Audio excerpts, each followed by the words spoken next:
Luke chapter number 13.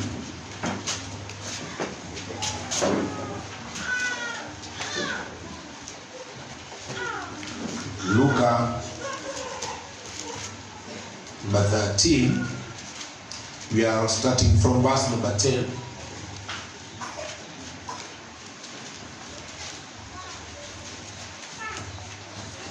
And I read. The Bible says, and he was teaching in one of the synagogue on the Sabbath. And behold, there was a woman which had a spirit of infirmity 18 years. And he was brought together, and could in no wise lift up herself. And when he saw her, he called her to him. And he said unto her, Woman, you are loose from your infirmity. And he laid his hands on her, and immediately she was made straight and glorified God. And the rulers of the synagogues answered with indignation, because that Jesus had healed on the Sabbath day. There are 6 days, and said unto the people, there are 6 days in which men ought to work in them. Therefore, come and be healed, and not on the Sabbath day. The Lord then answered him and said, You hypocrites, does not each one of you on the Sabbath loose his ox or his ass from the stall and lead him away to water? And ought not this woman, being a daughter of Abraham, whom Satan has bound, lo, these 18 years, be loosed from this bondage of the Sabbath day? And when he had said these things, all his distractors were ashamed. Father, we thank you for your word. We pray that, my Father, may you minister to us today in a special way. In Jesus' name I pray and believe. Amen. I want to talk about a cripple in the synagogue. A cripple in the synagogue. Kilema kanisani. Kiswahili inasema alikuwa hajiwezi. Kilema kanisani. Nilipokuwa nikiangalia maana ya cripple, the Webster Dictionary inasema is to deprive the use of a limb, or to deprive of capacity for service of strength or efficiency. Praise the Lord. To deprive wholeness, yani ile uzima hauna. In the English dictionary inasema to cause someone to be unable to move or walk in the usual way because of injury. And this is the scenario we are seeing when Jesus is now visiting a synagogue. Biblia inasema kwamba Yesu alienda, na wakati alienda Mungu akamuongoza kwa sinagogi moja. Akaenda ili afundishe neno la Mungu. Na Biblia inasema wakati alipoenda afundishe neno la Mungu, alienda kwa hiyo hekalu akaanza kufundisha.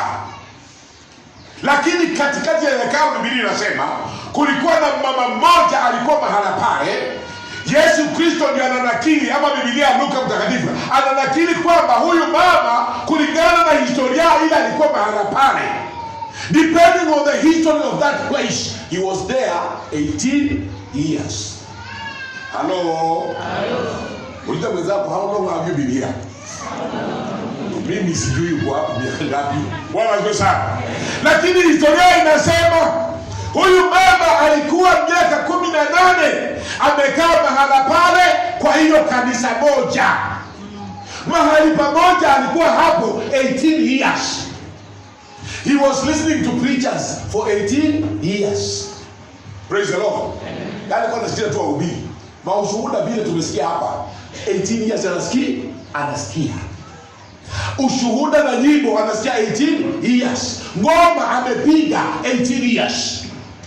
Kutoa vitu vidogo vidogo ametoa 18 years.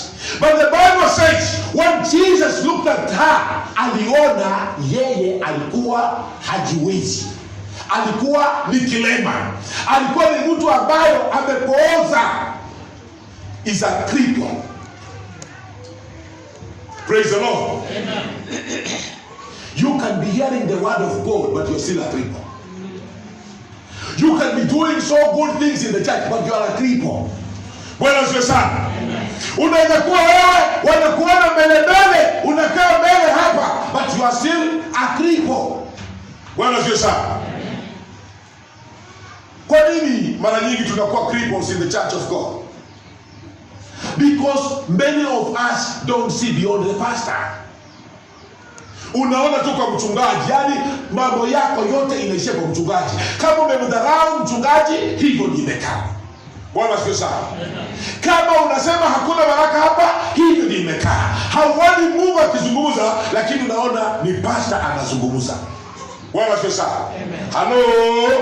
Today Mungu ananiambia nikwambie, usiangalie ni nani anaongea, angalia ni Mungu amekuleta hapa, kwa maana anajua baraka zako ziko hapa. You are not supposed to take 18 years for your blessing. Hello. Hello. Why should you take 18 years? When God is ministering to you every day, it's because of our attitude. It's because of how we look at things. Bwana asifiwe sana. Ndiye ametoka hapa ushuhuda akasema, wakati mwingine you can give up along the way because of your attitude. Biblia inatuambia kwamba huyu mama alikuwa anakaa pale, huyu mama alikuwa anafanya vitu, huyu mama lakini miaka 18 bado alikuwa kilema. Hello. Mimi sijui yuko kilema pande gani, but I know kuna watu wamekaa kwa kanisa la Bwana, lakini katikati ya mambo yao, unapojiangalia wewe mwenyewe, unapoangalia nini unaenda, unapoangalia nini unatenda kazi ya Bwana, unajua hapa nimelemewa. Kuna watu hapa, maybe they used to do very well, they used to perform very well, lakini right now wanaenda vilema kwa sababu walishalemaa, wamelemazwa na shetani, wamelemazwa na dhambi, wamelemazwa na vitina, wamelemazwa na masengenyo, wamelemazwa na the family. Maybe before you got married even to that family, you are so prayerful. You are somebody amba kesha ukukosa kufunga, ulikuwa unafunga, lakini wakati wa leo unatembea ukichuchumaa kwa sababu wewe ni kilema. Hauoni baraka za Mwenyezi Mungu, hauoni breakthrough, hauoni amani. Kwa sababu gani? You are a cripple in the church of God. Wewe ni kilema. Wewe ukijiangalia umelemaa wapi? Yesu Kristo alikuja akaangalia kwa umati. When Jesus is looking right now, ukijifikiria wewe uko peke yako, Yesu akikuangalia hivi leo, anakuona namna gani? Are you okay or are you lame? Anakuangaliaje? Ninaona Yesu akisema sisi wote tuanze kutembea mbele yake, nitaona wengi wakichuchumaa. Kwa sababu sisi wote wengi ni vile. Bwana asifiwe sana. Hello. Aliye jirani yako kwa mlema pande gani? Bwana asifiwe sana. Kwa sababu wote ni vilema.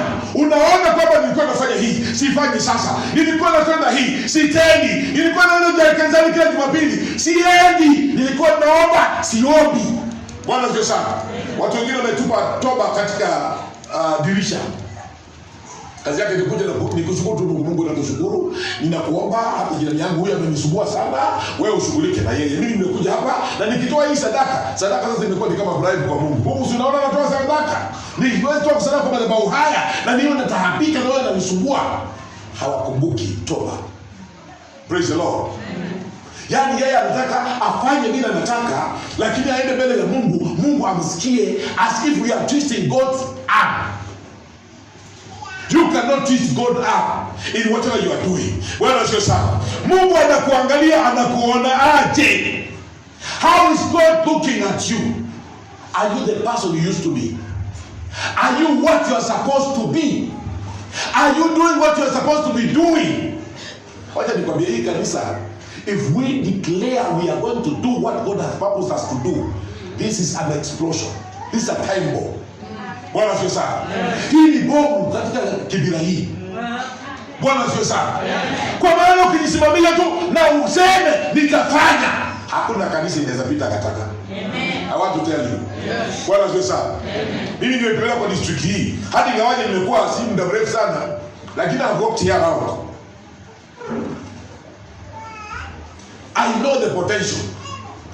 But kwa sababu sisi tumekaa kwa kanisa la Bwana, kwa sababu tulemelemana, kwa sababu hatutaki kusaidika, kwa sababu tunaona tu ubinafsi wetu, ndiposa bado we are still crippled. Unaombea jambo moja, year in year out, no breakthrough. Kwa sababu gani? Wewe ni kilema. Unajua kilema, nilikuwa najaribu kufikiria mambo ya ulemavu. Ulemavu means, yani ni sehemu moja ya mwili inakataa kukua kuendelea na zile zingine. Halo. Yani hii kidole kama ni vidole, hii inakataa kukua kufikia hii nyingine, ama inaamua itakuwa zaidi kuliko zingine, inafanya mwili inakuwa kilema. So wewe ni kilema ya gataka, ama wewe ni mtu sawa sawa? Na kama wewe ni kilema, Mungu amekuonyesha hapa, anataka upate uponyaji leo.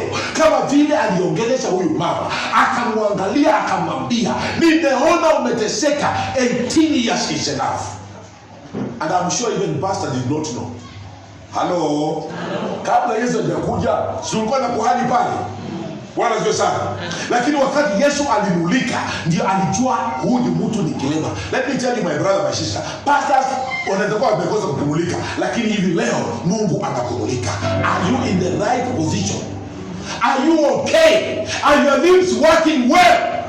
Ama wewe ni kilema? Bwana asifiwe.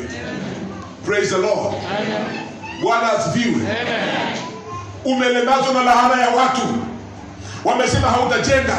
I thank the Lord for the testimony in the morning ya mama director, kwamba hata kama watu wanasema wewe hauta make it, hata kama wanakuzuia njia yako, let me tell you what the devil can only do, he can only delay your destiny, but he cannot stop it.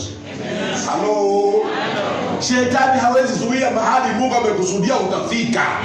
Anaweza tu kukuchelewesha, lakini hatazuia. Wewe sio sawa. Wewe ndio utajizuia mwenyewe na kukana ulemavu wako. Mimi nimesumbuka tu, mimi hapa sijui ninafanya namna gani, mimi mshahara yangu ni kidogo tu. Umesikia kama mshahara kidogo inaweza kununua shamba? Hello. Na sasa wewe hapa 20,000 umefanyia nini? Kama ya 10 na imenunua shamba, ya 20 umefanyia? Bwana sio sawa. Kwa sababu ya ulemavu.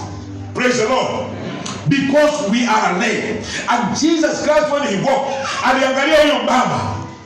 Na wakati alipoangalia huyo mama, alimuona ako na shida. Na mama wakati aliambiwa uko na shida, alikubali. The only problem with our healing in most cases, na hiyo mzima kwa ushuhuda, ni kwamba acceptance. Kubali mimi ni mwenye dhambi. Kubali mimi nimelemaa. Kubali mimi hapa nimeshindwa. Bwana sio sawa. Kubali nimeshindwa. Ambia Mungu nisaidie. Kama ni kwa kutoa, ambia Mungu akusaidie. Kuna watu wengine hata hawezi mama na mtu, lakini akiwa kuna shida, he is the loudest crier. Yeye ndio mwenye kulia sana. Anaambia watu, mimi niko na shida, mnisaidie tafadhali, mnisaidie. Tena napiga simu, nimesikia huyu, nipatie simu ya ule. Lakini wengine wakiwa na shida, anakwambia nilikuwa nilienda ushauri. Bwana ndio sana. Na kumbe tu alikuwa kwa nyumba. Wengine wakisaidiana alikuwa kwa nyumba. Bwana sio sana. Ukimtafuta kwa vitabu hata za kutoa mafungu, hayuko ndani. Ukimwambia nakwambia nilikuwa kwa corona, na hapo kwa corona. Kwa sababu yeye ni mlemavu. Amelemaa. He's crippled in the things of God. He's crippled in the spiritual matters. But wakati Yesu anapokuangalia, akikuona, anataka wewe umwangalie and accept who you are. Jesus will take your hand if you accept who you are. Kubali tu. Mwambie mimi nimekaa hapa. Ni kweli ni miaka 18. Ni kweli nimehangaika. Ni kweli nimeteseka. lakini Mungu, nataka hivi leo unionekanie. Bwana asifiwe sana. Amen. Praise the Lord. Amen. Na wakati Yesu alipomwangalia akamwambia, dada, umewekwa huru. Jesus called on her. Anakamwambia, wewe umewekwa huru. Praise the Lord. He told the woman, you are loose. I want to declare to a brother or a sister here, kama kuna infirmity ilikuwa imekushika, I'm declaring now, any spiritual infirmity, you are loose right now in Jesus name. Bwana asifiwe sana. Umewekwa huru katika jina la Yesu Kristo, kwa maana haujatengenezewa kufungwa. Yesu alimwambia, you are set free. Praise the Lord. Na akamwekelea mikono. Lakini kulikuwa na shida moja. Wakati Yesu alipomdakaza you are free, kulikuwa na watu wengine hawafurahii the freedom of the children of God. Kuna watu hawafurahii baraka zako. Kuna watu hawafurahii uzima wako. Kuna watu hawafurahii amani yako. Bwana asifiwe sana. Sasa hawa Mafarisayo na Masadukayo jasina maguruna wakakuja, Biblia inasema walikasirika. They were annoyed. Walikasirika kwa sababu, kwa nini huyu Mungu amemponya? Kwa nini Mungu amemtoa mahali alipo? Kwa nini huyu mtu hakuwa anatoa, sasa siku hizi yako mbele? Kwa nini huyu mtu hakuwa anapenda watu, lakini sasa marafiki wanajaa kwake? Why? People will be annoyed. But I want to tell you, my brother, my sister, usifocus on what people are saying about your healing. Praise the Lord.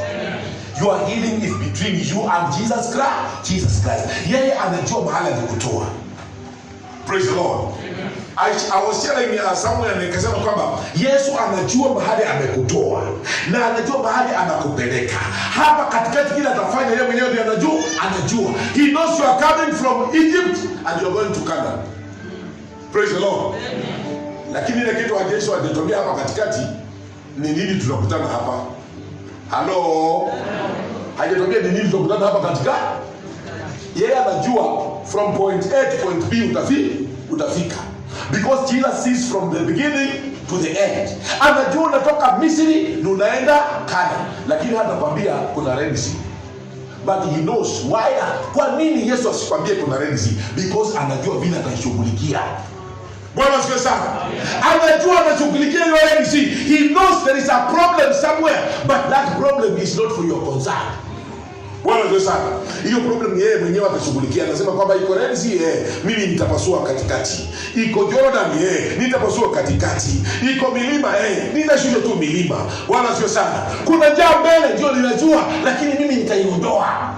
As long as you hear the voice of the Lord and you heed the voice. Bwana asifiwe sana. Sikia sauti yake. Usisikie sauti ya wanadamu. Walimwambia kwamba huyu hafai. Lakini let me tell you, my brothers, my sisters, hasa for the young men, ninataka kusema hivi, kama mtu akikwambia wewe ni mjinga, usifike wakati useme ukubali kweli nimeitwa mjinga. Wacha tu kuita wajinga, lakini wewe jikaze. Useme wewe ni mjinga, wewe jikaze. Lakini ukifika mahali unasema na kweli wanasema mimi ni mjinga, that's the point of depression. Hello. Ukifika mahali usema wamesema mimi sijasoma, that's the point of depression. Hapo ndio mawazo ya kishetani inaingia. Inasema hao wamesema mimi, unajua watu wametoka, kuna watu wametoka ndoa ati kwa sababu walisema hello.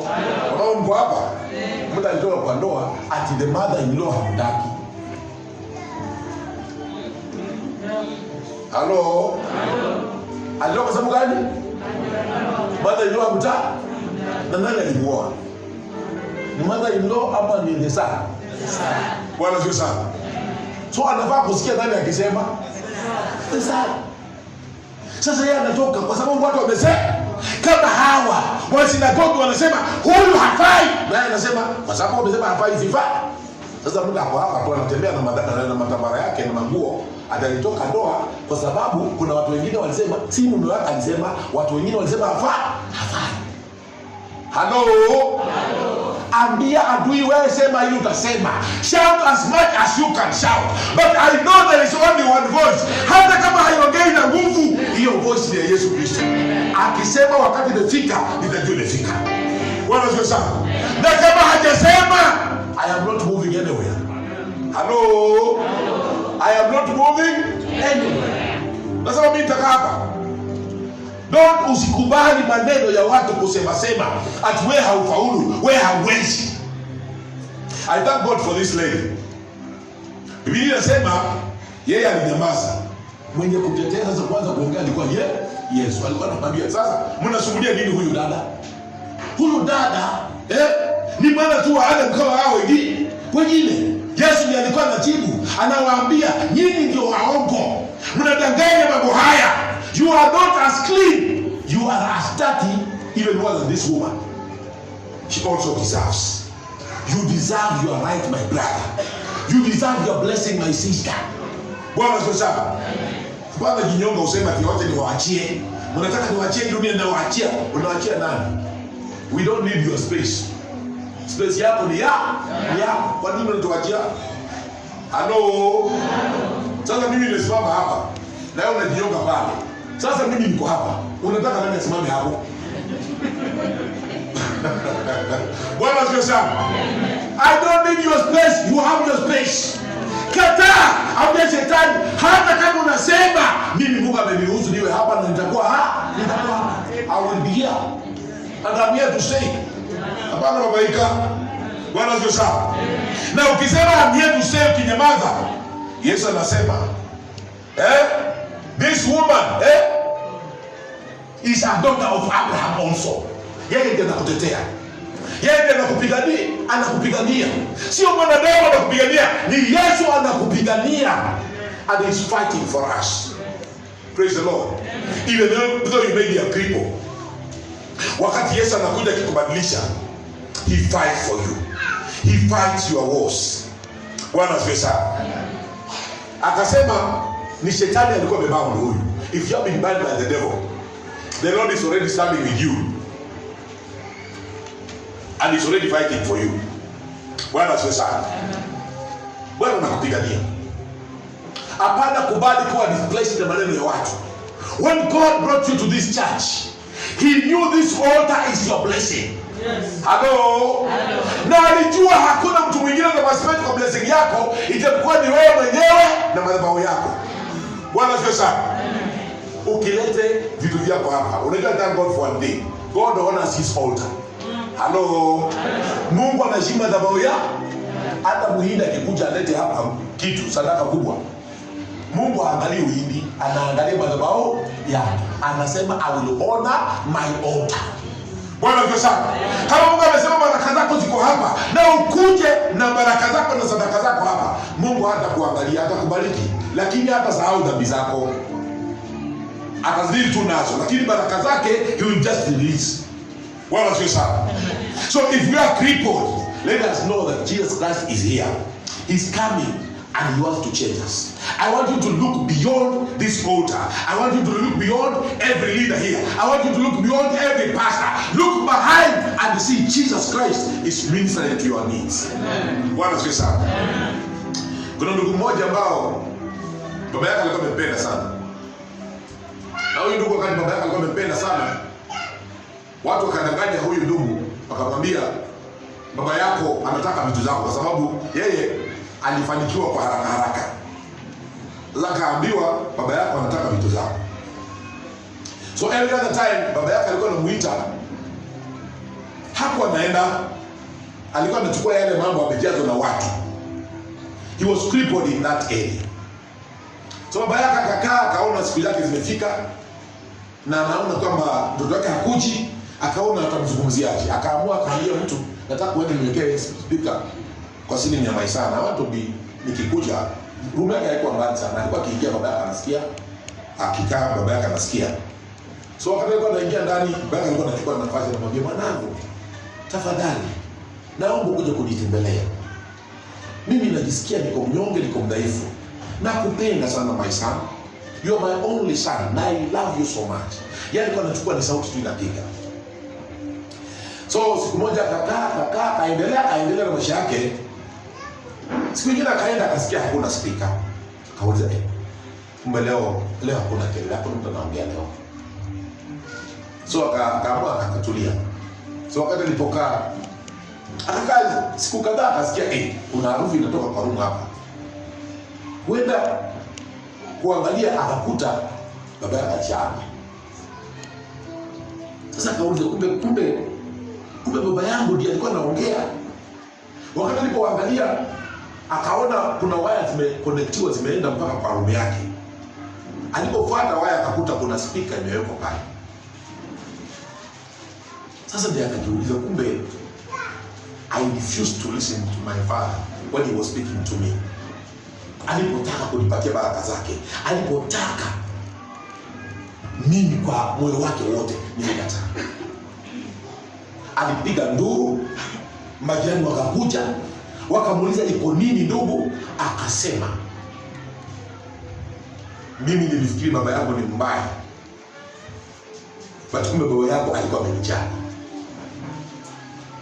I didn't look beyond what my father needed for me. I looked at what other people say. But I have now realized, beyond the sound I was hearing, it was not only that. It was my father who was speaking from afar. Na kwa sababu alinijali, aliniongelesha na sikusikia. Kuna wakati Mungu anaweza kuwa anakuongelesha hapa. Wewe unaona tu maspika wanakuja hapa. We are like the speakers. But there is a wire. Bwana asifiwe sana. There is a wire connecting to the Father. Yeye ndiye anakutaka wewe. Anakutakia baraka. Anakutakia breakthrough. Anakutakia uponyaji. Anakutakia mabadiliko. Anakutakia njia mpya. Lakini kwa sababu wewe umelimit yourself to this place, unaona tu unangojea mwingine. Let me tell you, you will wait for that speaker. It will never. The speaker God has already brought them here. It is you to receive. Bwana asifiwe sana. Usipuuze kile Mungu amekusudia upokee. Ni wakati wa leo wa kupokea. Ambia Mungu, sitabaki nyuma. Sitabaki nyuma. I want to receive my portion. If you have not received all these years, this is the time for you to receive. If you have not put in a breakthrough all these years, this is your time and this is your minute and this is your second. I want us to stand and pray. Oh, King of Glory, I pray right now. Father, I want to thank you for your word. And I thank you for everyone who has heard this word. Yes. And I pray, my Father, in every ear, in every place that we are crippled, we pray for your healing. Yes. We pray for a new dimension. Yes. We pray for a new direction. Yes. Mungu tuzungumzie. Mungu tusaidie. Mungu tuguze tena. Tuweze kupona Baba. Tuweze kuwa vilema tena katika nyumba yako Baba. Katika eneo yote ambayo tuko vilema, tunaomba uponyaji wako katika jina la Yesu Kristo. Baba, ni asante kwa maana umetenda. Kwa jina la Yesu naomba na kuamini. Amen.